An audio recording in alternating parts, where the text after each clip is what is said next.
Hey, what's up? It's Tiffany. Before we get started on this week's episode, please be sure to send us your requests at booshakalakapodcast@gmail.com.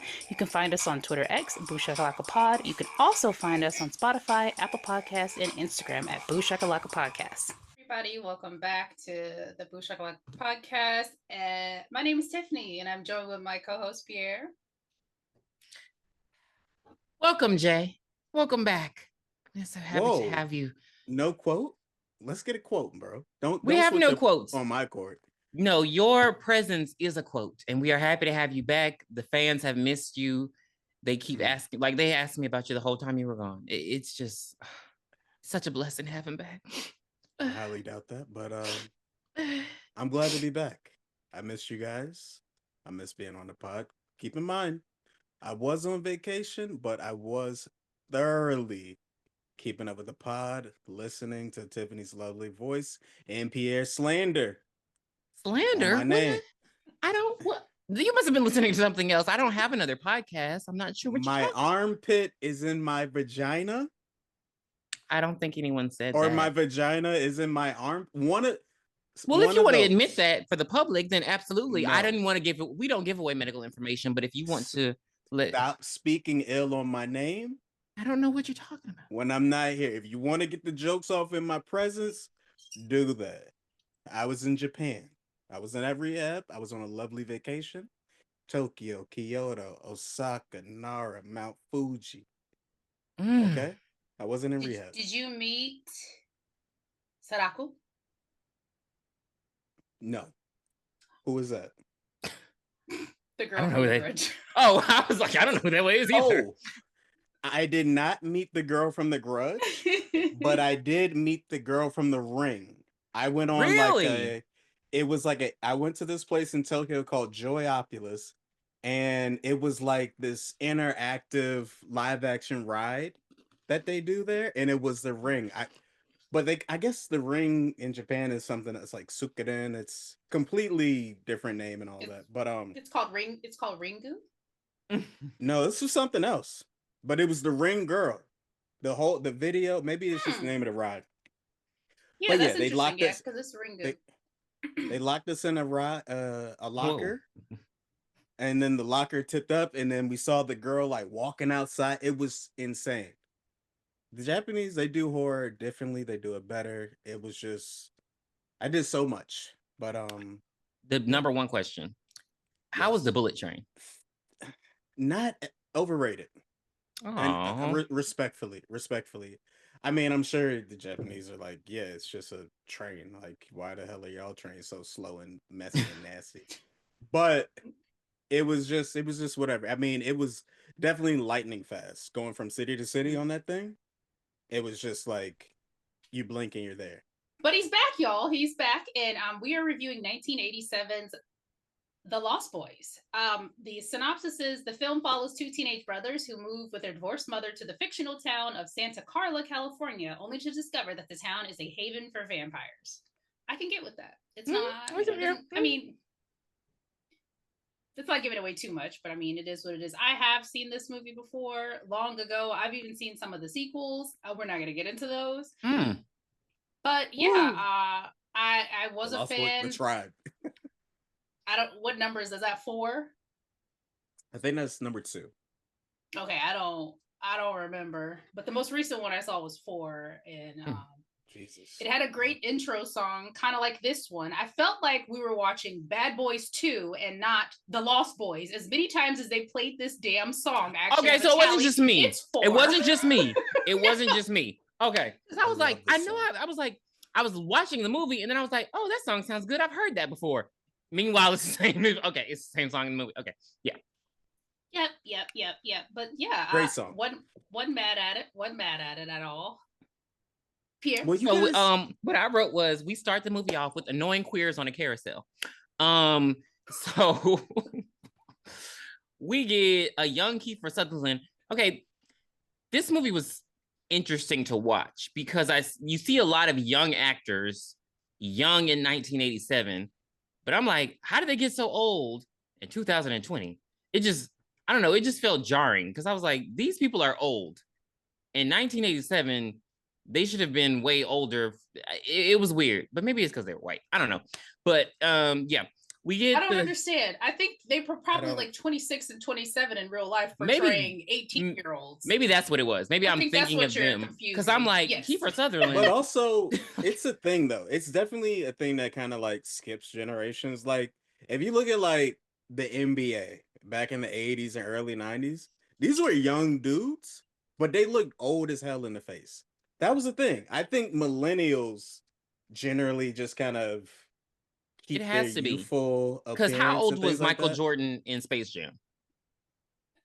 I thought he was a 40-year-old man. I thought he was a 40-year-old. Kiefer Sutherland was 20. It's because I know why you thought that. Because he was bald. Literally. That's the only reason why you thought that. Because being bald usually comes with old age. When we were young, I thought everybody that was bald was old as hell. Just it didn't matter to me. You were old. That's the only reason why you thought that. But Kiefer was actually 21 in this movie. He looks way older than 21. Yeah.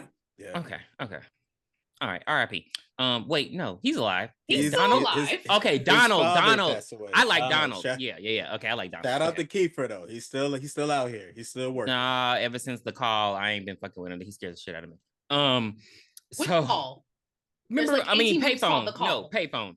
Phone booth. Phone booth. There we go. When with Colin Farrell, that shit scared the hell out of me. I don't think I've seen that. But so yeah, we start off with some queers on a carousel, and they start a fight with this random guy, and the police come up. They're like, "Hey, leave the boardwalk because there's this huge fair on the boardwalk." That was not the police. That was Paul Blart. Let's keep it real. It was just a little boardwalk cop. Nothing crazy. It was. I mean, he had a stick, so I just. He had a baton. You need more than a stick in messy, nasty ass Santa Carla. He was just a little security guard. That was it. I didn't even realize this was the fake place because I thought they were saying Santa Clara, and I was like, oh, like the show Santa Clara Diet. But apparently, no, that didn't exist. But so that show is called Santa Clarita Diet, which is a real place in California. And Santa Clara is a real place in California. It's near like San Jose. Okay. And they have like a boardwalk fair type of thing too. So yeah, it was based off the city of Santa Clara. Why didn't they just name it? Okay. Santa Carla. I don't know. Copyright. I don't know. Yeah. So I just call them the bad boys. They end up leaving the fair, and then later on, you see a mysterious murder happen, and then we get the title card and all of the actors in alphabetical order. You can tell it was an old movie. Then we're met with a mother and her two sons, Michael and Sam. I do not know the mother's name. I just wrote down mom. I didn't hear them. Lucy, great. Another Lucy. So Michael and Sam, I don't know, give me something. I have nothing. What? They seem like they have a very great relationship. Something I've never had with their mother is so nice. Like she was just so she was a great mom. She's so soft spoken and she has terrible kids.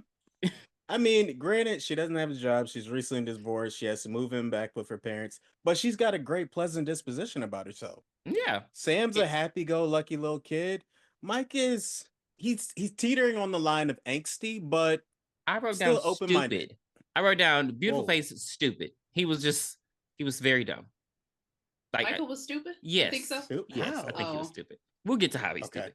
The people Santa Carla looked a little dusty. A lot dusty, actually. Like the B-roll. The B-roll made it look. No, it didn't. The B-roll made it look like there were just shirtless men catcalling women. I don't know. It was just, Well, let's go back to the mother. Nice woman. Grandpa read her down. You're the only woman I know that didn't improve herself by getting a divorce. God damn. Wow. Grandpa might be the best character in this movie. Yeah, he's very Grandpa eccentric. Is the best character. He was very eccentric. Yes. He was like playing dead when she arrived. I was like, what the what kind of movie are we getting into? But he seems to be doing very well for himself in his little car. And Grandpa's house, it was clearly built off of just sticks and twigs. Like the entire movie, it just seemed like it could just be like just huff and buffed and just blown away. The shit was just all crickety rickety, but he made it work, you know. Root beers and double stuffed Oreos. It was nice inside. I like Grandpa. Grandpa was, I like Grandpa. Was it? Now, what's his name? No, it's time to go back to the boardwalk. His name was Grandpa. It's time to go back to the boardwalk because there's absolutely nothing else to do in Santa Carla. Nothing. Murder capital of the world. Carla. Murder capital of the world, which I don't believe.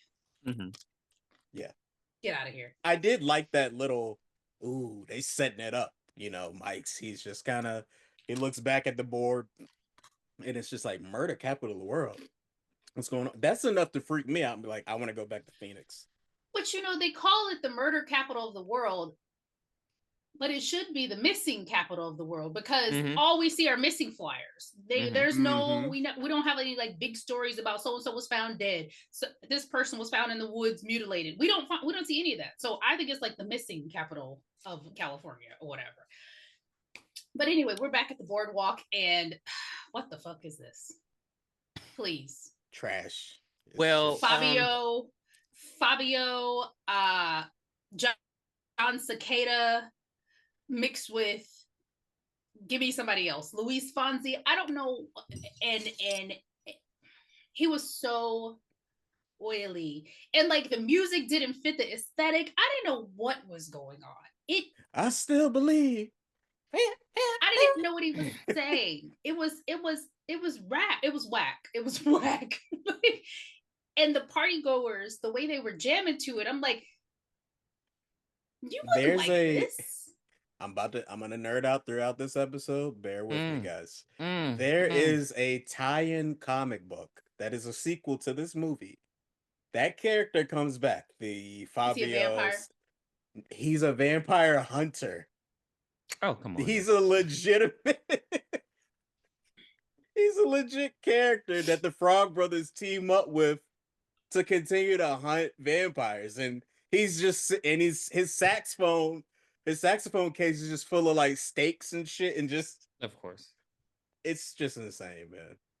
But I like that song it's silly, it's 80s, it's catchy. This was a swan song goodbye to like 80s rock hair bands and just eccentric music, MTV generation type stuff.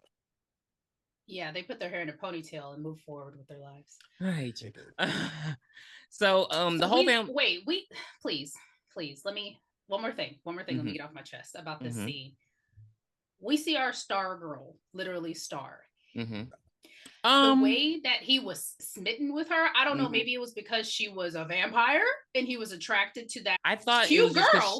She looked like she had a Cher-esque to her. I thought like that was it. And then she had the blown out hair. That's all. I was like, well, maybe it's because she looks like Cher. That's literally what I was just like.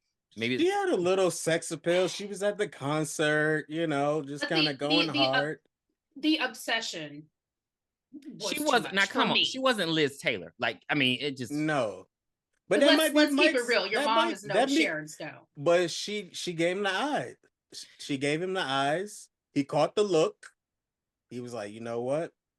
I'm about to get in my bag and I'm gonna go holler. That was it. He was very creepy. He was just left his little brother. I would be like, can I help you? That would have been me in public if somebody was staring at me that long. Horny, angsty teenager. He doesn't know anybody's. The first girl he sees gives him the look. I'm going after that. So the mom goes and she's at the boardwalk and she's trying to get a job because she needs a job. Sam is going, he goes to the comic book shop and that's where he meets Edgar and Alan. This part pissed me off because they were staring at him and they were like mean mugging him. And just the instinct to me was be like, who the fuck you look to? Who the fuck you like? What you looking at, bitch? But he doesn't ask them that, as he should have. Did they explain why they were staring at him like that? Like they were just like, oh, and I'm gonna assume because they knew. Oh, because the way he dressed, he looked different. Yeah, he was like super preppy California kid. Like he didn't look preppy to me. He was wearing terrible clothing. He had on a blazer. He was preppy for the time. He was preppy for the time.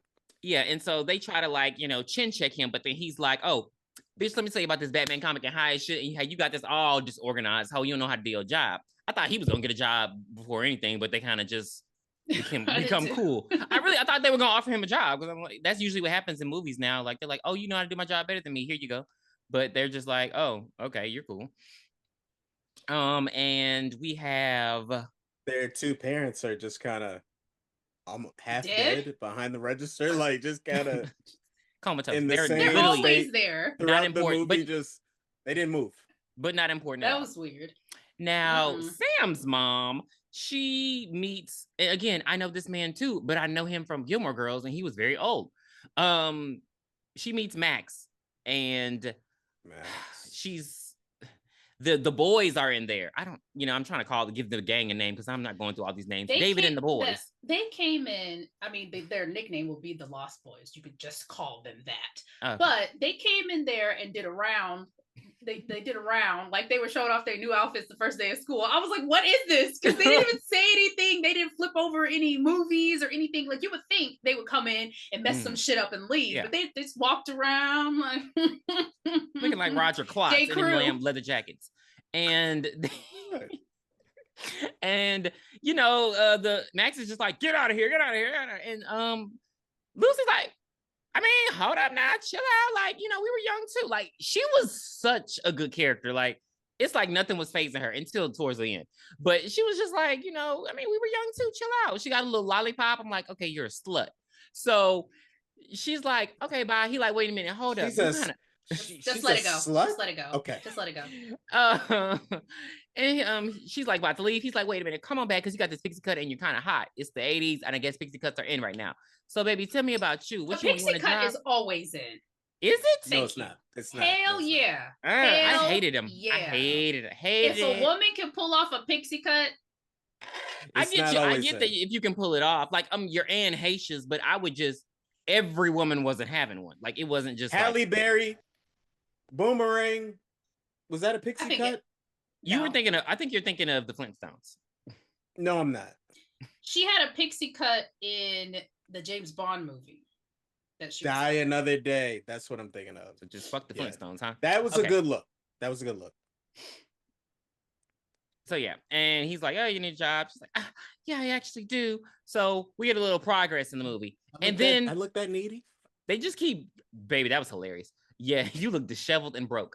And then that night, we get this couple in the car, and they get killed. Like, there's just deaths happening. It's like stuff happens, and there's a death. Stuff happens. Well, that's the couple that got mushed in the beginning with Paul Blart. Okay, all right. You don't have to keep. Yeah. Well, you skipped over part while Sam was at the comic book store. The Frog Brothers give him a horror comic about vampires and say, "You need this; it might save your life." But give him no other. Nothing else. Just here, take this book for free and get out of here. Write it down, because they didn't help him until later. But I mean, he still refers to the book moving forward in the flick. Yeah. So I we're how still that whenever the Lost Boys come in for a kill or whatever, that the little bat flying sound effect just kind of always comes in. That's kind of like the signal throughout the entire movie. Yeah, it was just a little too much for the budget to have them look like bats. That's all. Oh, okay. Oh, you think they actually turn into bats? You think that's part of this lore? Yes. Okay. I think they just fly, but whatever. No. I think that they do. But we're still at the fair, mind you. The lady done got a job. Sam got a comic book. Michael's still chasing this girl. We're still at the fair. And he sees her again, and we see her get on the bike with David. One thing that I disliked about this movie, nothing, I mean, it's very small, it's very minuscule, but the vampires did not have cool names. No, like Paul, David, Dwayne, and Marco. Yeah. Marco's a cool name. That's a Paul, cool name. David, Dwayne. Star. And Laddie. Oh, we're gonna get on Laddie. Please get on him. So yeah, but yeah, she gets on the motorcycle with them, and they're about to just, I don't know what, go for a romantic motorcycle drive, because of course he has a motorcycle because he looks like that. But then David roll up and he like, hey, Star, get over here. And she like, what? No, that don't happen. He leaves with her. So she leaves with David. Then we see the couple get killed in the car. And then the next day they're back at the fair, and he finally asked her out. Michael asked Star out. After he gets the ear pierce. He's got the ear pierce. He's ready to go. He's ready to go. Oh, I think that was cut out on YouTube. Oh, shit. God damn it. So yeah, she gets on the physical media, everybody. By the because I don't know. It was at first, honestly, I thought that he was her. I thought that was his sister. I didn't think that her and David had anything romantic. I just thought that was his sister, and he was like, that was his little sister, and he was like, hey, get over here. Do you think Laddie was her brother? I would hope so. I think that's just a random kid. A random little. He was very protective. Okay. Yeah. You know, they always have to write women as caregivers. So. Well, Letty looks dirty. But so David's like, hey, come with us to this place. And Michael's just like, okay, I don't know you, but okay, because it's the 80s. So you can trust everybody. Remember, we just watched the movie from 1987. So yeah, you can trust everybody in the 80s. And they decide to have a race, but then Michael's like, oh, I can't beat your bike. But then they race they lost me. Well, they didn't race. He just said, keep up. Like, yeah, but he almost died. That's why I just assumed that there was a race because he was playing games on the road. Yeah, I think it was implied. It was definitely a race. Yeah, like so Michael damn near crashes his motorbike. Bluff or whatever it's called. Yeah. He almost flies off of the bluff, the mountain, the hilltop, I don't know. And he just, I like when he jumped off the bike. So Mike gets up and he's like, me and you, pal, just you. He said, because look, you ain't jumping nobody in Santa Carla. Right, because we ain't jumping nobody. We ain't jumping nobody. It's corny. 1-on-1, put your gun down. Fight me like a man. Like, he was ready. I appreciate it. We ain't doing that. Just you. So he's like, well, you know what? I'm not gonna fight you. Let's go over to my Mojo Dojo Casa house. And I still didn't understand why he was kept going with them. That's why I say he's stupid. Because what are we doing? He wants friends. He wants to hang out. Go to school. And he also didn't want to look chump. He didn't want to look chump in front of Star. So let's just keep this night going. How cool are these people? It's 4 older guys, a kid, and a girl. I don't want to hang out with y'all. I don't know. He had a cool mullet. They got dirt bikes. Not a cool mullet. Kiss my ass. Yeah, they look, they look like a little like they look like dykes on bikes. On the edge type of crew. This part aggravated me. And I'm gonna tell you why. As a connoisseur of food, someone who likes to eat, they get some Chinese food. Mm-hmm. And he's like, hey, David offers Michael some rice. Well, where are we at right now, Tiffany? What's the location? They're in the Mojo Dojo Casa house. Yeah, that's what you said. What is the Mojo Dojo Casa? It's an underground rock lair under the damn. I don't know under a mountain. It's an old luxury hotel. There was a earthquake that came through and it kind of toppled the hotel, so they live in there now. It's kind of like, it looks like a cave, but it's that's why I'm like, it looks like a cave. It's like it's a vampire lair. It's pretty yeah. You don't know what a Mojo Dojo Casa house is? Is Mojo Dojo from Powerpuff Girls? You're not gonna do this. You're not about to act like you are just this senior citizen. You have not. That's not what I'm talking about either. What the fuck? I'm talking about the Barbie movie. I've never seen the Barbie movie. Oh. That's what Ken called his home, the Mojo Dojo Casa house. Christ. You should watch it. I think you'd like it. You're very outspoken. You seem like a feminist. I think you would like it. Is he outspoken? So yeah, we are down there and outspoken to you. Not as outspoken as you. I don't know what that. I don't know. Oh wait, I'm sorry. So he's like, hey, Michael, have some rice. Yo, if you just offer me white rice without protein, vegetables, any kind of sauce, I'm gonna be where's the orange chicken? Hold where's up, the general sauce? Justice. So mad. There will be justice. Where's the broccoli and beef? Order in the court. Please. There will be justice. Okay. So the white rice in Hawaii, you can just eat it like that. I'm telling you, I don't know what they put in it, but you can just eat white rice in Hawaii. They're in Santa You don't have to Carla, be all like California. elitist with the white rice in fucking Maui. Right. Just say guys, sweet. Guess what? Yeah. Jay went to Tokyo. I went to Hawaii.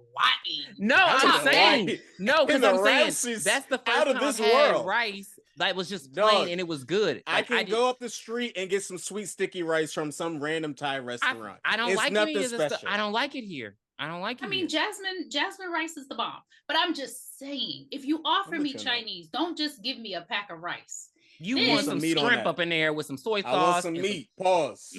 Yes. So you could say protein. That'll make it a little bit better. So he basically, David is in Michael's mind. He's like, hey, you're eating maggots. God damn it. I didn't catch the joke, so I'm gonna keep going. You're eating maggots, Michael. Keep going. And Michael is like, haha, this is just rice. And he looks down, it's maggots. He throws the rice down. Piss me off. And then we see that it's literally just white rice. And then we have the same thing that happens again with noodles that are actually worms, but they're actually noodles. And guess what? The fucking noodles are plain too. I didn't see no bean sprouts. I didn't see no onion, no green onion, no sauce. They were so light skinned. I can't wait to go eat with you. I cannot wait to go eat with you. We have been. I know, but I want to go. I know. You know what? No, let me tell you why I don't like eating with him, Jay. He eats like a bird, like a fucking bird. Absolutely. So like me, I 100%. I am one of those people. Like I can. You would think I was in the fucking military and boot camp. I could do that if I wanted to. You eat like Goku. Food. You just go. I don't know what that means, but yeah, I know what it means. I like my food to start hot. And I like it to be hot when I finish it. That's my problem. So like there's some food, like I can be mid-eating. I'm like, oh, it's gotten a little too cold. I will go warm it up again at home. I just like my food hot. That's why I eat faster. But yes, we went, where did we go? I got like, oh God, we went to Razoo's, which is like a Cajun restaurant. He got count them, 2 crab cakes. I got, what the fuck did I get? It was like stuffed shells, something like that. I don't know, but I had way more food on my in front of me. I'm more than halfway done, and he's halfway through 1 crab cake. So no, it's not an enjoyment to eat. Okay, first of all, I only eat bird bougie like that when I'm like around. Like it's got to be a really, really unfamiliar situation for me where I'll defend myself. I'll nibble. So for context, I love crab cakes, but I don't like getting them because at most restaurants, it's just literally a main course and they're like very expensive. So for us to be there, I was like, oh, I want crab cakes. These are cheap. So let me get the crab cakes that I've been wanting. So what about the other spot? What other spot? We didn't went to eat nowhere else. The spot where I caught that knife. I don't remember what I got there. I probably just didn't like the food there. You caught a knife? You told me you liked it. I don't remember. I probably didn't like the food there. I don't know because I usually eat a lot. Wait, we're gonna go get sushi. That's gonna be our first. We're gonna go to my sushi. Oh, sushi, you can put it away, huh? Baby, sushi, fried rice, and crab egg rolls. So they're in the lair. And hold on, player. Now something just triggered just now when you stuck your tongue out like that. I don't understand what's happening. I'm starting to build my social media, I'm just presence again. I'm just like, let me get back out there and see what's up. So I was like, you know what? Pulled up the gram. First person I add, BOOshakalaka podcast. Everybody that's listening, please follow them. It's a great page. Then it says meet the host, meet Pierre. I'm like, okay, I kind of know the guy. Let me just click the bubble. Pierre is frolicking in a fucking gazebo, looking like a black Edward Cullen, slowly walking closer. You got your Now You See Me magician's fedora in your hand, like you about to do a trick or some shit. Tiffany, help. And then you stuck your tongue out just like that. We don't need all that salacious, freaky deaky shit you be on. Hey, for no reason. I'm just trying to put the asses in the seats. So, yes, follow Booshakalaka on Instagram. Follow us on Bluesky. Follow us on Bluesky. Cancel at your ex. God damn it. It's trash. Ugh. So yes. Yeah, they were playing mind games on him, which this was interesting. This was an interesting part just because I mean, though they do this later on in the movie, I feel like they'd only do it maybe one more time, but they don't use their power. I want to say telepathy that much. And I feel like it could have benefited them a lot. So leprechaun powers. That was a cool lore moment for these vampires for sure. Yeah, but now it's time for him to drink. Take a sip, Michael. Take a sip. Take a Now sip. Star come over there and she say, "Don't do it. Don't drink it." Like, bitch, knock it out of his hand. Like, but here go Michael.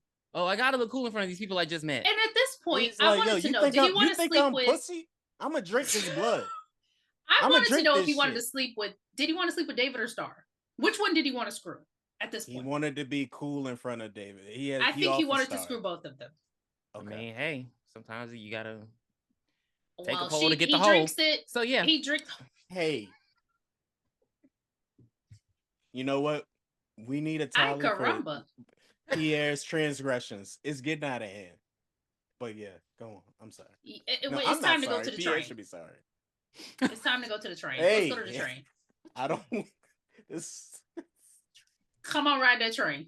Which train? What movie is that? They go to the railway bridge, where the guys just jump down and they're hanging suspended. Star and Laddie, they left. They said, "You know what? I'm not putting up with this." They got the hell up out of there. Yeah. So the guys jump off the bridge and they're actually hanging suspended. Like, yeah. His first inkling should have been even like for me, because this is white people shit. Wow, these guys got some great upper body strength. That's what. No. I'm just saying, like, it's doable. They weren't doing anything too crazy, but how they got there is what killed me, because they just jumped. like I'd have to hold on and then lean. I would have jumped and I would have missed the whole thing. My time, like, hold up, one hand at a time. That's what I'm talking about. Fucking hand. Yeah, well, granted, I wouldn't have done it. I don't take risks like that. Definitely, white boys would do that shit. This part felt like Stand By Me, because I was like, oh, I could see them doing this. Yeah, you're right. Yeah. They're hanging and they're like, David, you know, Michael, they all float down here, or Michael, they all float down here, and then all the guys just let go. Like, the train is coming through, they're laughing, joking, they let go, they fall into the abyss, and Michael's like, "You motherfuckers!" I'm like, Michael, you went down there yourself. Like, right. They did not force his hand at that. They forced his mind. You know what I mean? They forced his mind. So he eventually, what's so crazy is he eventually lets go, or has to let go, because he hears them. He hears them. Yes, he hears them throughout the fog. So I don't know if he thought that, you know, there were firemen down there with that big old blow up thing that they put at the bottom of buildings when somebody's about to jump. Like, what the fuck could he? Or he thought that they splashed in the river or something underneath. I don't know. He's new. He probably doesn't even know if there's a river down there. It's probably rocks. But he lets go, and then he falls into the sunken place, and he wakes up in his bed back at home. Dirty as hell. This was a budget cut. This had to have been a budget cut right here, because I'm like, if their budget was around, they would have shown what happened. Like, so me, throughout the years I've seen this movie, I was like, okay, maybe somebody just dropped him off real quick, and that was it. Like, why did he just fall into his bed? Like, what happened? Did they catch him? Did his powers activate then and there? Like, I just don't know. I don't know, because later in this movie, he does start to do something that he would have had to do to survive. So I really don't know. So he wakes up in his bed, dirty as fuck. He doesn't take a bath. Mom calls from the job, because, you know, she's a working woman. She's a businesswoman. She calls him, and Sam is there, and she's basically just asking him to watch Sam. Yeah. And he's like, I don't want to watch Sam. Sam is another. I don't want to watch Sam. He's acting he's acting like a typical teenager. I wouldn't say he's acting just super weird. Just like a typical, like, I don't want to watch my little brother. Like how Meg was trying to act. She didn't want to watch Stewie. And Lois was like, "Don't, you ain't got no plans. Don't stand there and lie to me." How old is Sam supposed to be? How old is Sam supposed to be? 13, 14? Like 15, 16, you know. 15. To be fair, I stayed home by myself when I was 7. Yes, I was like, you know, I was a latchkey kid, you know. Yeah, lock the door. Don't answer the door. I don't care if it's God. Like, you know, just very simple. But he's gonna watch Sam, and it makes the story goes, it makes sense because Grandpa's going on a date. There's this widow down the street. Who's her name? Widow Johnson. Yes, Widow Johnson. The Widow Johnson. He's trying to run up in it. While it's we're gonna circle back to Widow Johnson in the end. You just wait. So he's trying to run up in it. So he like, I'm out, y'all. Peace. And so it's interesting, because like, though he's watching Sam, he not cooking. He not like, you know, I'm just like, what? So he's just not watching Sam. He's just there. He's just in his room. He's drinking milk. Sam making his own dinner. Yeah, like he's drinking milk out the carton, and then he hears a voice, and splash. He does not clean up the milk. So well, I thought it made him like almost throw up drinking the milk. Was that not what it was because he was implied? hurting. Yes, because he was hurting because he needs blood. Are changing at this point. Yeah. Okay. Yeah. We. And Sam comes up. He's like, "Go take a bath." quick little circle back. Grandpa did put on Windex for the Widow Johnson. He did aftershave because he needed something that smelled like aftershave. And I'm like, put on that Windex for the aftershave. This part was triggering. So Sam is in the bathtub in a bubble bath. Triggering? It was triggering. Was it triggering because he actually had suds? I thought you would be sasatisfied because he actually had suds. He did actually have suds. Talk about. I know, but it triggered me how he was washing his hair. No, but still, it was just for me. It was just the way he was washing his hair. It was pissing me off. Oh, it didn't bother me. I was glad he was in there cleansing, and we got a little Nanook right there. Nanook, yeah, we gotta give Nanook a shout out. A German Shepherd or it like was Alaskan? White, wasn't it? That was like a husky. A husky. Oh, I think it was Alaskan Husky. Okay, husky. Yeah. That shouldn't be in that climate. Scare me. They're just I hate huskies. They're so dramatic. Like they are so dramatic. So yeah, he's in there showering, and Michael, he's going through it. He hungry, and the Nook senses this because he barking this whole time. Mike making his way up the stairs, and he slowly, mind you, but it's like Sam doesn't mind it. I guess this dog just does this. Baby, Mike get to that door the minute he open it, and then Nook. He didn't do that. He didn't do it like that. He jumps on Mike, and the door slams, and I like your balls with it. Sorry. So it made me think of Blue Streak when you did that. Sam is like, wait a minute, what the hell going on? So he finishes up his bath, gets in a robe, and then come downstairs, and he discovers that Mike's hand is bitten open. That dog bit the shit out of him. He's like, what the fuck you do? And it's so funny because Sam is like so unconcerned about his brother. He's like, what the fuck you do to my dog, man? Like, what you do with Chico? And so, and he's like, no, Chico bit me. And so then he's like, what did you do to him to make him bite you? Like, he was so unconcerned. And then Mike stands up. Sam sees his reflection in the mirror. He said, look at your reflection. You're transparent, bitch. Hell no. He turned on his brother like that. He's like, oh no, you're a creature of the night. You're a creature of the night. You're a vampire, bro. And he runs to his room. And Mike is just like, hey, let me in. So Sam does a smart thing. He doesn't call his mom. He calls his friends at the comic book shop. And he's like, hey, my brother's a vampire. I know because this, and this. And they're like, stake his ass. He like, I can't kill him, even though I have no sympathy for him. He's my brother. And they're like, all right, well, we on our way. We gonna kill his ass. So as they're on their way, he then calls mom. And in the midst of this, Mike just went to his room. That like he didn't wrap up his hand. He just went to his room, but he starts floating. So now he's getting his levitation powers. So I don't understand how he survived the fall because now he's flying. Is he floating? Like, well, yeah, I guess he is floating. He's doing the damn poltergeist move. He's definitely hit the ceiling like he's going out. If I'd have known, I would have freshened up. Like he had some of that, Willy Wonka juice, and he's just floating or whatever. So many movies reference floating. You stole fizzy lifting drinks. So yeah, he's floating, but he's floating out the damn window, which I would have just closed my window. But I mean, I guess he started on the ceiling of his house, and on the roof, and then he just made his way out the window. And so as he's coming out. The mom actually calls to check in before her date with Max because you're talking about he called the mom. How the fuck would that happen in 1987? She's calling from the She called the I don't want to say concierge. What do you call it? The hostess? Red Lobster? I don't know. The hostess. It's the host. From the host. I just meant the hostess. Now why you brought Red Lobster into this? Now I want lobster. It looked like a Red Lobster. Oh, we have to go there too, Tiffany. So yeah. The Red Lobster? Yeah. No, you don't. I want some lobster pasta. So I will make a lobster pasta before I go spend it at Red Lobster. Okay.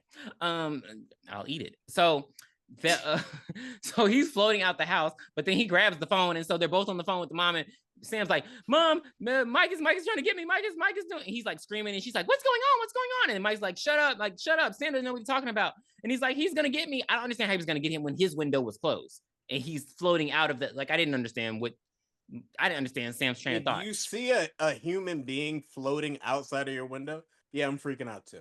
I'm gonna do that. tuh. So that Pierre transgression. Don't when you add the funnies, don't add that. I already added it. It wouldn't get in. So the so the mom is just like, oh my God, I gotta go get my kids. She don't like leave a message for the man. The man is already at the table. She don't leave a message for him or nothing. She just run out. She ain't got no shoes or nothing, Jesus. And she crank up that car and hits. She hauls ass. We are hauling Great ass. mom. She's a great mom. To the point that Max see her out the window leaving. You like, what the fuck was she leaving for? But yeah, she skis on down the road, and she makes. But by this point, Max stops floating. He gets in, and he's just like, "Hey, you know, you're my brother." I mean, Michael. What did I call him? Max. Max. Damn it, Michael. Michael's like, you know, you're my brother. You gotta help me, and you know, and Sam's like, I don't know. This ain't like lying on a deed for your test.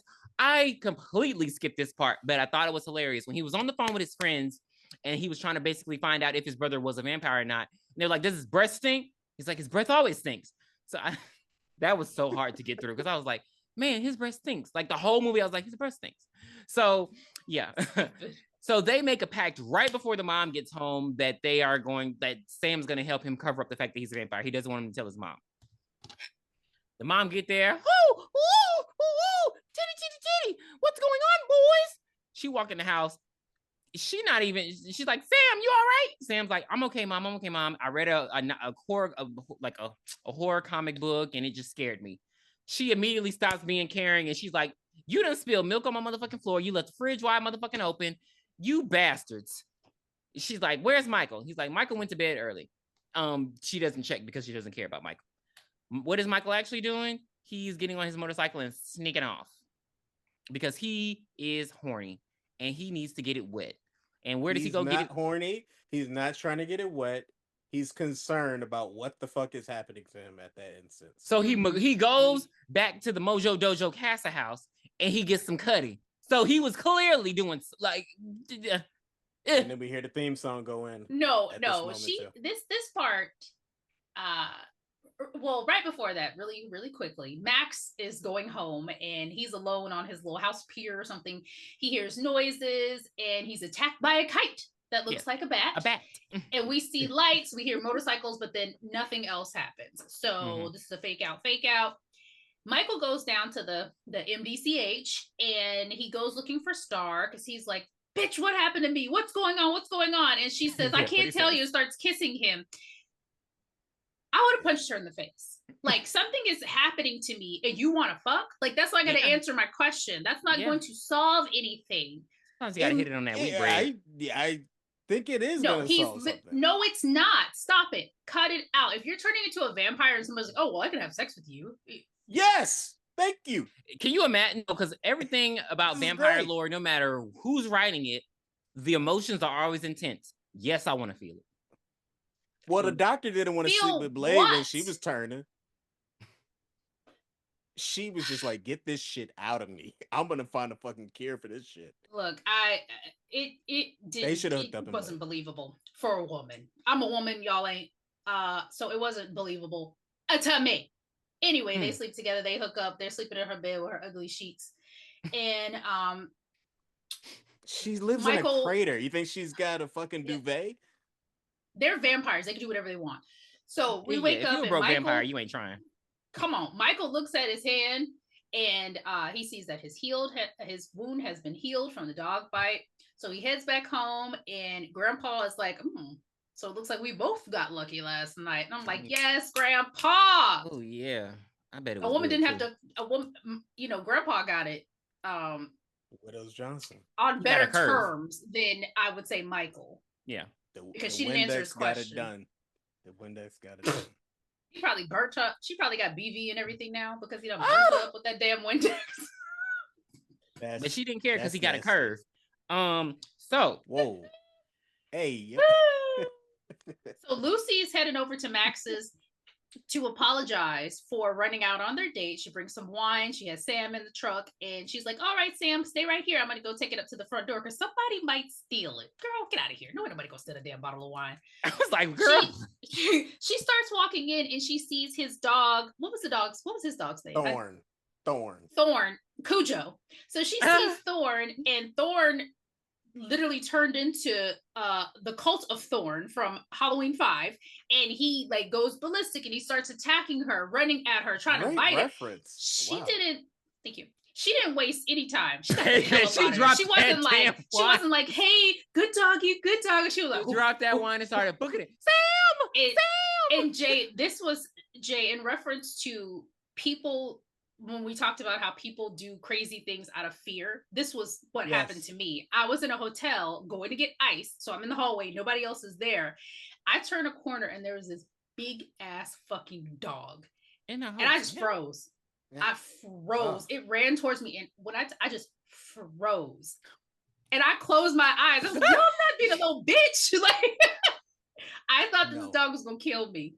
You should have took that ice bucket and the owner came out. The owner came out and got him. And then like the next morning, I came to my senses and I cussed that man out. Oh yeah, hell yeah. But in that moment, I was like, "What do you do? Fight or flight? This is it for me. This is it." And I hated that for myself because I can't be that person. Because I am the don't go in there, you stupid, don't do that. And I froze. I froze. But anyway, I guess maybe with a human, I'd be a little different. Yeah, but she didn't freeze, baby. She jump over that gate. He started ripping off her dress. Sam. He come up. It didn't seem like he was that far from the opening of the gate. It took him forever. He went through the wood. He went through the wood. Right. You know how powerful this hellhound is? I needed a longer conversation and not a jokey one when she talked to Max about that dog. I didn't like that part. Your dog has rabies, nigga. Like Sounder. I'm sorry, no, that's Old Yeller.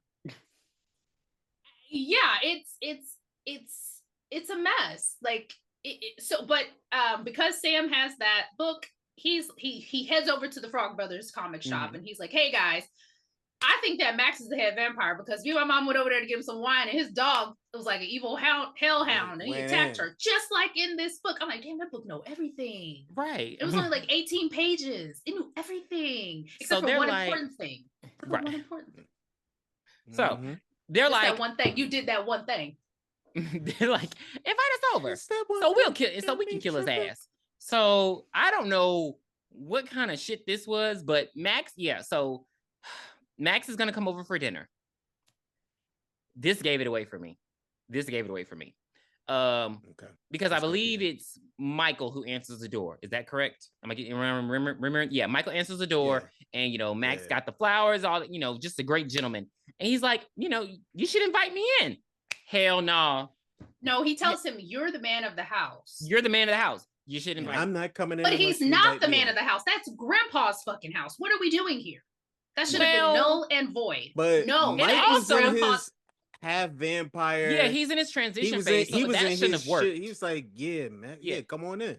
That shouldn't have worked. But he invites him in. That was Grandpa's house. It is Grandpa's house, but Grandpa Plot wasn't armor. Plot armor. Grandpa was there. He was in the cut. He was. He was in his little butcher room, like. Ooh. Oh, I thought he was in the The deed says Grandpa. It don't say Michael. Yes. So the way if we're watching the originals, it's the person who owns the house who has to invite you in. No one else. This ain't the original, so this is Lost Boys. Different lore, different property. Jay, your vagina's opening up on your forehead. So the he invites him in, funny. And he so he invites him in, and then here come Edgar and Allen, and they like, I just realized Edgar Allan Poe, and so Edgar and Allen, they're like, "Hey, we're coming over for dinner too." And he's like, "Mom, can they come over?" And she's like, "Oh, okay." She's a great mom. And they're having spaghetti. Oh, I want some spaghetti. Well, he guilt tripped her first. He was like, "Well, I mean, we could just eat some peanut butter out the jar. The three of us in the kitchen. If it's we in the I didn't think that was guilt trip because I would have loved to. I don't understand why they couldn't have just made a plate and gone upstairs. Exactly. That's what normally. Yeah. Yeah. Oh, but they spaghetti. Oh. So they all sit down, and I haven't had spaghetti in a while. So they all sit down at the table, and they're eating dinner. And baby, it's game time. Sam is like, "Hey, Max, you want some shredded?" But no, I'm about to say mozzarella. You want some Parmesan? You want some Parmesan cheese? And she's like, "Oh yes, Sam shredded it himself." He's like, "Of course." So he puts it on his little spaghetti. He start eating it. First of all, that's on Max for being fucking greedy. He didn't just get like a spoon or two of the Parmesan. He was going in. Oh yeah, cheese. I don't like Yeah. Parmesan cheese on my He spaghetti. was going crazy with that Parmesan. And he's like, "Oh, I like you Parm on my don't like spaghetti. garlic?" Like And he's like, Parm. "I love garlic, but it's like raw garlic, and it's a bunch of it." So It was you know, probably garlic. I'm sure it was garlic what is that? Is that like the minced watery garlic in a can or in a glass. in like a losers, bottle? I hate that. Yeah. Don't use that if you cook for me ever. Okay. Damn. Chop it up. Chop it up. So Chop it up. the next The garlic don't work. Yeah, the garlic don't work. So then Sam tries to play it off and he spills. This part was funny. He spills his water. Now that can actually happen. He's like, hey, wash it down with some water. He splashes him with some holy water and it gets all on his pants and on a little bit on his jacket. And he's just like, oh, is it hot? Is it burning you? He's like, no, it's freezing cold. He said, what are you, nuts? It's freezing cold. So then, the mom, what's gotten into you, Sam? What's going on?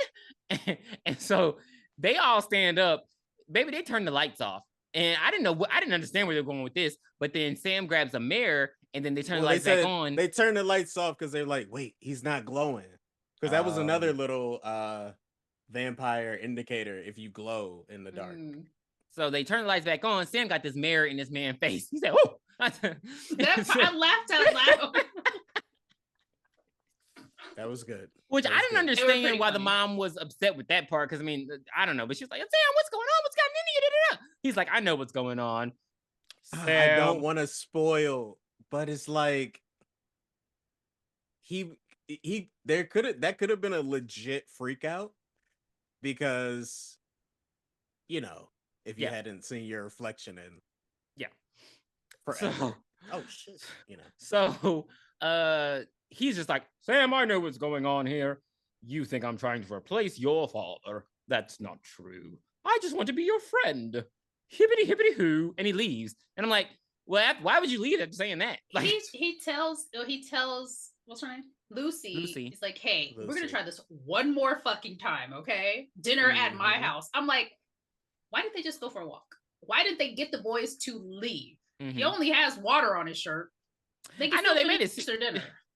Like, ugh. They made it seem like Sam threw a fucking flaming bag of shit on him. I know, all over his shirt. It was all on it. It was all on his pants. By the time the day was over, his breath is rocking at this point. He done swallowed a whole you walk tub in the of rain. garlic. Jay, you walk in the rain. We have it on okay video. with this. I do walk in. Wait, how do you guys know I walk in the rain? Because you said it on. It's on camera. You said it on the podcast. I do walk in the rain. Okay, and I called you Drew Barrymore. And I made the video. Okay, I do walk in the rain, but it's like, water. come on, bro. I know, but he got garlic all up in his breath. It's like, I'm out, yo. I'm out. But this is too much. And you got the two little dirty frog brothers that are like kind of like cop blocking. I don't want to be here right now if I'm on a date and I'm trying to like get in with the mom. I'm out. Okay. Well, Michael's headed off to go find. He goes to David to try to find Star because Star is no longer in the MDCH, and David's like, okay, I'll take you. Shoot, baby, 23-1. David takes Mike to a bonfire, and he's like, hey, I'll take you to Star, but he takes him to a bonfire, and they end up at the beach. There's this gang listed, "Don't walk this way," which is a song that I do not like. So popular. It's not one of my favorites. It reminds me of old. I think of old classic rock when I think of that. I'm like, oh, okay. When I hear that, I'm like, Run DMC type of shit. Like, I don't think of old classic rock. I think of 80s. You don't think of like a. It just always gets me in the mood. I don't know. To watch something old. Okay. Yeah, but he's like, one of us. Like, Google gobble. And he. That's what they say. We finally see the Lost Boys take on their vampiric form, which is actually pretty cool. It looks really nice. It looks really good. The makeup was on point. The makeup was makeuping. Was it done by the guy that did Thriller? I don't know. I have to look that up. But yeah, they looked really cool. I like this form of vampire because they still look human. They just get like some wrinkles and some contacts, and their fangs look great. Like the special effects were really cool on that. Something I did notice about this movie is like we're this far in the movie, we haven't seen a death on screen yet till now. Yeah. And we see them the droogs is what I've been calling. I don't know why I put the droogs. Oh my god! Like, please stop. Like, why was I watching A Clockwork Orange? This is the Lost Boys. So the droogs go in, they attack everybody, and we see them. Even though it's still really quick kills. There's no, we're not savoring the time. We save that for the vampires later in the movie. They kill all the people, and Michael is like getting turned on by this, or he's becoming hungry. Insatiable. No. He's insatiable. He's insatiable. Yes. He's like, oh yeah, yummy, blood, iron. Ooh, hey, stop doing that. Stop doing that. You sound like a zombie. And he still resists. David tells him, "You'll never grow old. You'll never die, but you must feed." So my mind is, what if he doesn't feed? Will he then die? That's usually what happens. They die. Okay, so David, your plan is flawed. The kill scene was like really legit too in this at this bonfire. I just thought it was really, really quick cuts. It was, but it's just like it wasn't like your typical like neck bite. It was like Marco literally stuck his fangs in the top of somebody's head and just like went to town. And I want to give a quick shout out. I did look up the makeup artist. Just his name is Greg Canham, and just some of the stuff he's done. He did Van Helsing, The Big Mama's House, A Beautiful Mind. Big Mama's House. He did one and two. This is for Big Mama's House. He did Bram Stoker's Dracula, Alien 3, Hook, Highlander. Like, he was in his bag throughout like the 80s. Big money. Hello? Okay. Yeah, he was he ain't got to work again in his life. I ain't mad at it. He better go cash out his stocks and bonds now, though. But I am mad at Michael. So he finally meets up with Star when he, resists. And she's just like, I don't know. It's like a girlfriend boyfriend moment because I can't tell if they're actually dating. But she's just like reminding him. He's like, I'm a monster. She's like, you're not like David, and if as long as you don't feed, you'll be good. Is that when she reveals that she's also in transition? Okay, yeah. Her and Laddie. Are they at Grandpa's house at this point? Nobody fucking cares about Laddie. No, I don't know where they are. I guess they're back at the Mojo Dojo, but she shows up after they do the killing of the people, and he tells them. So yeah, she tells David. She actually tells him, "Hey, I'm sorry." She tells Michael that David wanted her to kill him to complete her transformation. So that's why she slept with him. Because she wanted to get him in a vulnerable spot, and then she was gonna but she didn't, because she's like, I actually do kind of like him. He looks way better than David. Well, to complete her transformation, and then we have she ain't got biggest, that juice like the girls from Tales from the Hood 2, those vampire girls. Trick or treat, smell our feet, give us something warm to eat. This is the foreshadowing moment we've been waiting on. I feel like at this point in my life, I've seen so many movies, but when Grandpa walks up and puts that big ass fucking steak down as a part of his fence, I was like, who gonna die on that steak? Somebody gonna die on that steak. I don't know who it's gonna be, but somebody gonna die on that steak. I didn't think nothing of it, but it was a wooden fence. Grow up. Why would the wooden fence look like a steak? Because you're obsessed with vampires and you need help. So the whole house is thorny as hell. Like it's. I know, and I'm trying to get you. I'm trying to get you over that. Michael wants to save her. Yeah. And he talks to Sam, and Sam's like, "All right, let's get the Frog Brothers over here because baby, we can't do and it they on our own." Ready, but they say look, they say Let's Michael, go. they say Mike, so they drive over there. They say Mike, let me just come at you like on some real shit, bitch. If you try to vamp out, I'm going to fuck you up. You hear me? Out of here. And Sam was like, "Hey, yo, chill out." Cause I am crazy. But you know what else? I don't give a fuck. I don't give a fuck about you. I don't give a fuck about Sam. And I don't give a fuck about my damn self. That's what they told him. Calm down, Crazy K. Calm That's down, what they told him. That's what they told his ass. All right. They head over to the Mojo Dojo Castle House. And it's very easy to get in. And so the Lost Boys are sleeping.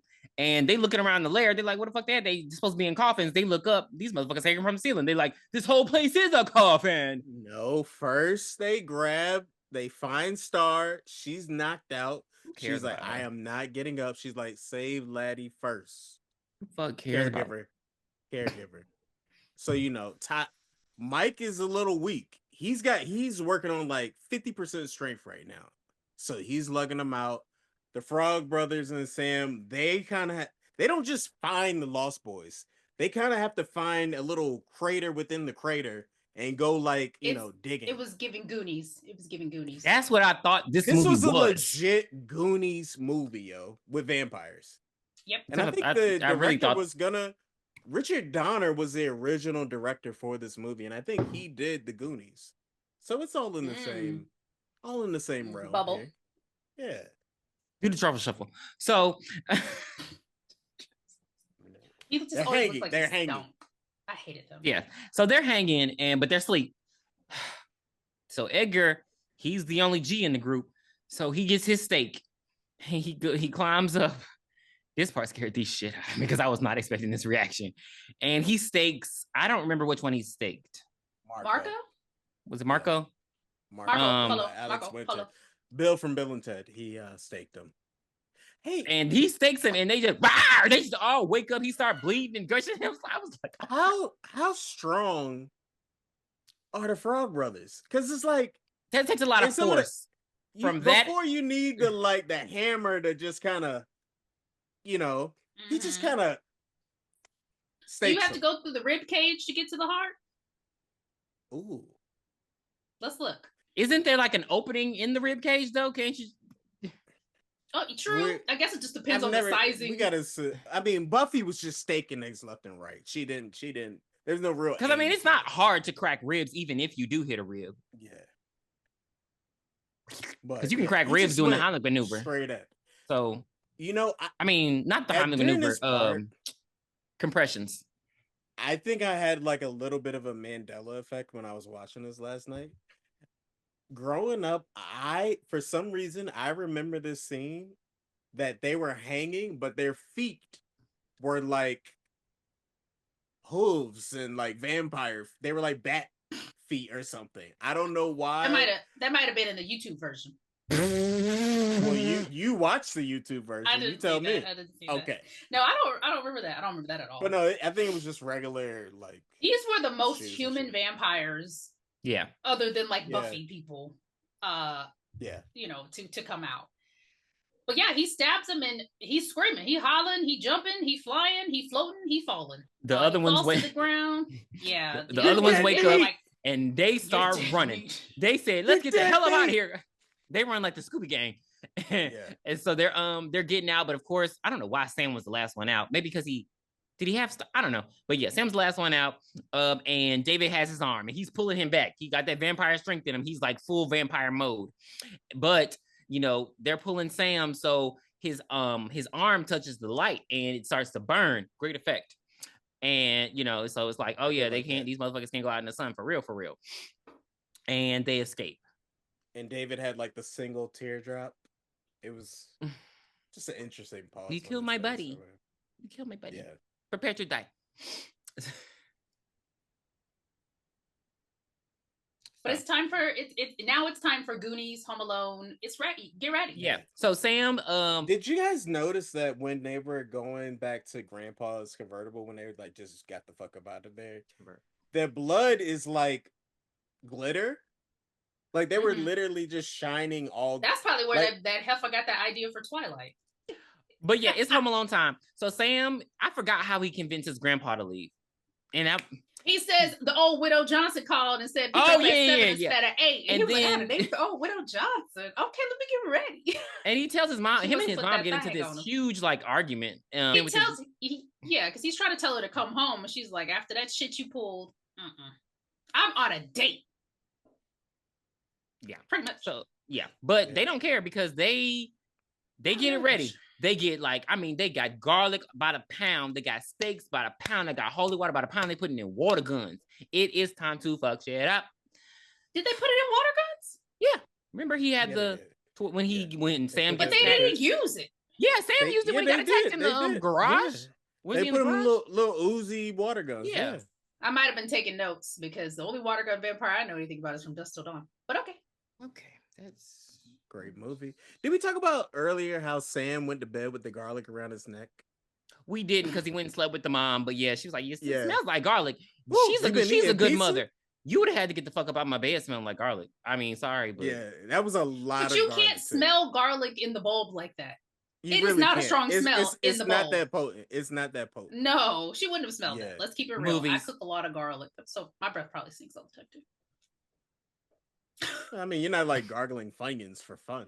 So okay, that's enough. Touche. I am not. That's enough. We don't even have to. We're having a happy podcast, Jay. I don't know why you have to bring the negativity. You weren't having a happy You weren't having a happy podcast when I wasn't here. You brought the negativity. We missed you. We're not doing this. We're not doing this. We missed you. Okay. What's happening? The kids have the house all set up for the vampires, but the plan is ruined immediately because Sam sees that Nanook is tied up to the fence and he's like, "Oh, I gotta go save him." Wait a minute, hold on. The sun. He's like, the sun goes down in 5, 4, 3, 2, 1. Hey y'all, where's the dog? What are we doing? What are we doing? Nanook gotta go. That was such a point. I'm not going. I think Nanook could have held his own, baby. Honestly, could have held his own. You see, he took Michael out. Let's keep it real. I think he could have handled that shit. He could have got active. Nanook won't on that Thorn shit. Thorn, he could have held his own in any situation. Ooh, we should have had a dog fight. Nanook, that would have been fucking great. Oh my god, I'm mad. Don't do that. But they didn't have to they didn't have to show it we could have saw the dogs just go. That would have been great. That's a great idea. But so the vampires arrive on some hoe shit. Yeah. The vampires arrive on some hoe shit. Alcohol. So the vampires arrive on some hoe shit, and they come in the house. And I don't understand why everybody just splits up. I didn't understand this. I didn't understand. I'm confused about that too. I guess they just ran. Like it was very much Scooby Gang.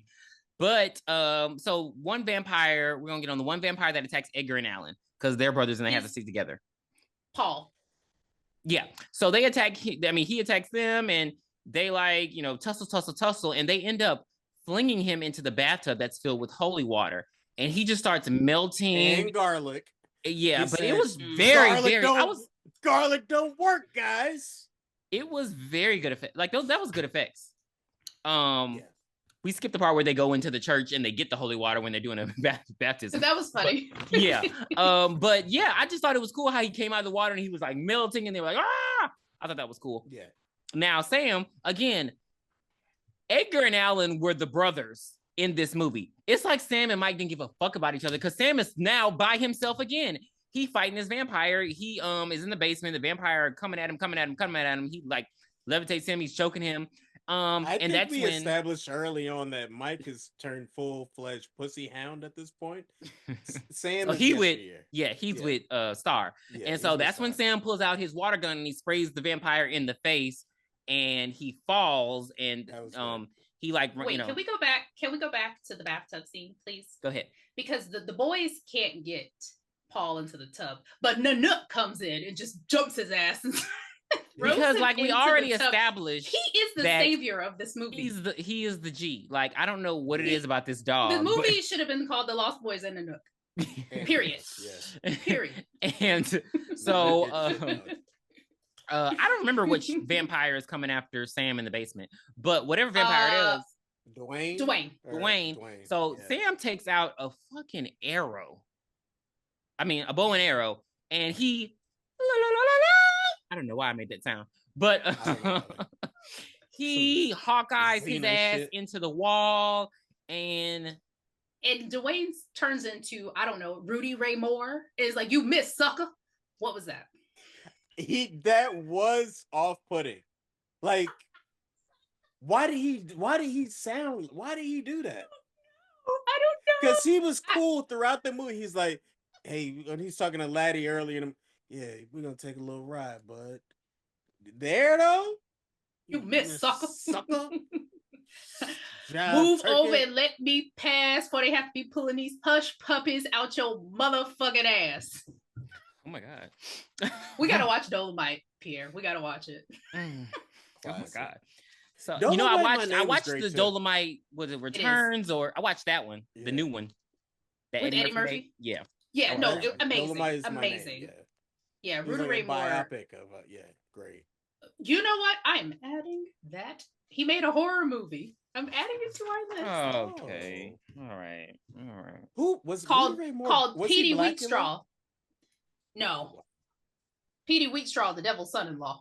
Okay. Yo, that would be awesome if y'all did like some blaxploitation horror, like JD's Revenge. Sounds like a good thing to do during Black History Month. Hello, because it'll be the last time we have one. We have killed him, and now it's time for Mike and David to fight. Round 1. Fight. So the how did you know I was talking about Street Fighter? Because I knew the music. Yeah. That old, I know. Wait, Baby Sega. Who's that one? Is that Blanca? No, that's Ryu. No, that's not. Oh, that's the sound. Ryu's song. Oh, go ahead. It might be Blanca. That is Blanca.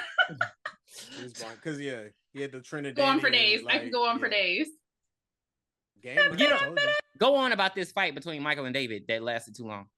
It didn't. I didn't think it lasted. So it's not really fast. I wouldn't call it a fight. I would call it a flight because they just kept flying from one corner to the next corner. So at the end of the flight, Mike pushes David into Grandpa's antlers because he's so into taxidermy. Pushes into the antlers, and then this glow comes over David's body, and this was also the first time we see Michael vamp out fully. He's like, we saw flashes of it when he was at the bonfire, but yes, you're right. But we also with teeth and all of that at the bonfire. Well, he was like, delicious. So, but we also see another bitch vamp out. Who's the bitch? So when the boys go back up to Sam's room, wait, why did he not have any speaking lines when he was regular? He only had speaking lines when he became a vampire. He's 8. They just found this little dirty little kid off the street and was like, hey. Oh my god. Why didn't nobody recognize him? Because there's a part where rewind, where Mike is drinking the milk. Laddie is on that carton. Have you seen this kid? Yeah. And he's been in that fair 150 times and nobody has seen him? No. Yeah. Okay. Anybody. And I don't get why. We see that David's not the head vampire. Who could it be? It's Max. So Max and Lucy get home and Michael is hiding because he doesn't want anybody to see that he's vamped out. Lucy's over here vamped out. Laddie over here vamped out. They're like, what can we do? And Max is like, well, I told David to turn Michael and Sam, and it would compel you, Lucy, into just, joining and being the mother of the Lost Boys. The Lost Boys are grown. What are we doing? I didn't know. It was a very good reveal. He was so calm about it. This is my circle back. Why didn't Max go get the old widow Johnson to be the mother to the boys? I hate you. She ain't got no kids. She got no husband. Widow Johnson, she might not. She wasn't. Remember, Max was drawn to Lucy's like kind nature. Why couldn't Lucy be the mother then? Why couldn't Lucy be the mother figure? Not Lucy. I'm sorry. Star. Widow Johnson. Oh, Star. Probably she didn't turn, and she's probably. I mean, she's their age. I feel like that wouldn't have worked. Yeah, but I understand you saying, she didn't turn. They can make her turn. Let's say he's a respectful man and he don't want to date a girl that young because it would be predatory. Max believes in consent. Let's roll with it. Yeah. So he's like, hey, 2 things. You shouldn't have invited me in this motherfucker. You're powerless. Now we got a little bit of plot armors right here. We got some plot holes that need to be addressed. Okay, we're waiting. Max. He goes into the house earlier in the movie. He's invited into the house. They're powerless at this point. Nothing works on this guy. Mm-hmm. Right? He didn't step in. The Lost Boys. Matter of fact, no. Star flew her ass up, even though she's half vampire. Yeah, I did notice that too. She got into the house. And David told her, Mike said, no, Mike, she asked. Mike said, hell no. Hell no. I'm coming in anyway. She's in the house. The Lost Boys They just go into the house.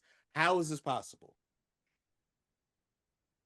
I guess what it means is they're able to get in, but they can be killed at this point. That was the lore for this movie. But if they're invited in, they pretty much can't be killed. You can't be killed. And I'm rolling with that. Okay. But I was just like, why is this happening? Also, right. When David is killed, he legitimately he looks younger. It's like when you die, if you die a clean death, you don't blow up or explode or some weird shit like that. He didn't have no stubble no more. He was just a clean shaven, young looking boy. Yeah, probably because it was a reshoot. It was a reshoot. Oh wow. Jesus. So Max powers up. Yeah.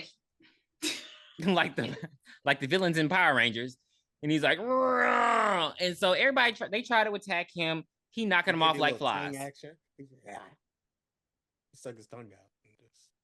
Pierre knows all about that. I don't know anything about that. A little gazebo tongue. He did that. You're a gazebo horror. tongue sounds like a villain, horror movie villain, or like a superhero villain. That's his villain arc right there. So he grabs Sam and he's about to Shanghai him. What? I don't know why. What does that mean? I don't know. I heard it on Peter Pan. So he's about to Shanghai him. And you hear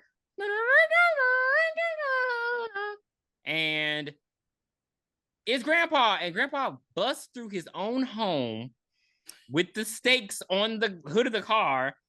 And they magically go through Max's heart. Best character of the movie. Do we see how far the fence was from the house? How did that stake stay just like this the whole time?